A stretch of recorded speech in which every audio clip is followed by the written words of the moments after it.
என்னை மீறித்தான் பிரதமரை தொட முடியும். குக்கிராமம் டு பிரதமரின் எஸ்பிஜி படை, பழங்குடி வீராங்கனையின் ரகசியம். இந்தியாவின் வடகிழக்கு எல்லையில் உள்ள மணிப்பூர் மாநிலத்தின் சேனாபதி மாவட்டத்தில் கைபி என்ற ஒரு சிறிய கிராமத்திலிருந்து புறப்பட்ட ஒரு பெண்ணின் உறுதி இன்று இந்திய பிரதமரின் மிக நெருக்கமான பாதுகாப்பு வளையமாக மாறியிருப்பது ஒட்டுமொத்த தேசத்தையும் சிலிர்க்க வைத்திருக்கிறது. மாவோனாகா பழங்குடியினத்தைச் சேர்ந்த அடாசோ கபேசா இந்திய பிரதமரின் பாதுகாப்பிற்கு பொறுப்பான உயரடுக்கு படையான சிறப்பு பாதுகாப்பு குழுவில் இடம் பிடித்த முதல் பெண் அதிகாரி என்ற வரலாற்று சாதனையை படைத்திருக்கிறார்.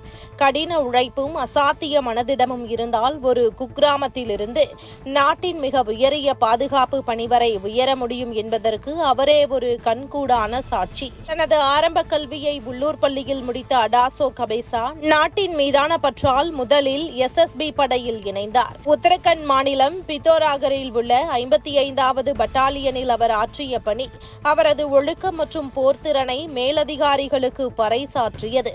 இந்த பின்னணியே அவரை இந்தியாவின் மிகவும் கடினமான மற்றும் ரகசியமான எஸ்பிஜி கமாண்டோ பயிற்சிக்கு இட்டுச் சென்றது. துப்பாக்கி சுடுதல், தற்காப்பு கலைகள், வெடிகுண்டு செயலிழக்க செய்தல் மற்றும் எந்நேரமும் விழிப்புடன் இருக்கும் தீவிர உடல்மன பயிற்சிகளை 2020ஆம் ஆண்டு வெற்றிகரமாக முடித்த அவர் 2024இல் பிரதமரின் நேரடி பாதுகாப்பு குழுவில் இணைக்கப்பட்டார்.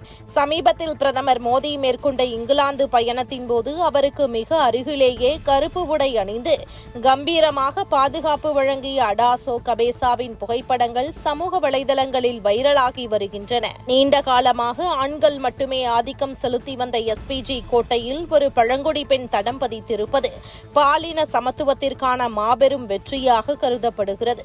என்னை மீறித்தான் யாரும் பிரதமரை தொட முடியும் என்கின்ற ரீதியில் அவரது உடல் மொழியும் தீர்க்கமான பார்வையும் இந்திய பெண்களின் வலிமையை உலகிற்கு பறைசாற்றுகின்றன. அடாசோ கபேசாவின் இந்த பயணம் வெறும் தனிநபர் சாதனை மட்டும் அல்ல, இது பிரதிநிதித்துவம் குறைவாக உள்ள தொலைதூர பகுதி பெண்களுக்கு ஒரு மிகப்பெரிய உத்வேகம். குறிப்பாக மணிப்பூர் போன்ற கடினமான சூழலை கொண்ட மாநிலத்திலிருந்து வந்து தேசத்தின் மிக முக்கியமான தலைவரை பாதுகாக்கும் பொறுப்பை ஏற்றிருப்பது இந்திய பாதுகாப்பு துறையில் பெண்களின் பங்களிப்பு புதிய உச்சத்தை எட்டியுள்ளதை காட்டுகிறது. இந்தியாவின் ஒரு குக்கிராமத்து பெண் உலக தலைவர்களின் பார்வையில் படும் வகையில் பிரதமருக்கு பின்னால் பாதுகாப்பு அரணாக நிற்பது புதிய இந்தியாவின் தன்னம்பிக்கை மிக்க அடையாளமாக திகழ்கிறது. தேசத்தின் முதல் குடிமகளாக ஒரு பழங்குடியின பெண்ணை அமர வைத்தது முதல் இன்று பிரதமரின் உயிருக்கு காவல் தரும் பொறுப்பை ஒரு பழங்குடியின பெண்ணிடம் ஒப்படைத்தது வரை மோடி அரசு சமூக நீதியை வெறும் பேச்சோடு நிறுத்தாமல் செயலில் காட்டியிருக்கிறது. என்னை மீறித்தான் யாரும் பிரதமரை தொட முடியும் என கம்பீரமாக நிற்கும் அடாசோ கபேசா புதிய இந்தியாவின் தன்னம்பிக்கை மிக்க அடையாளம்.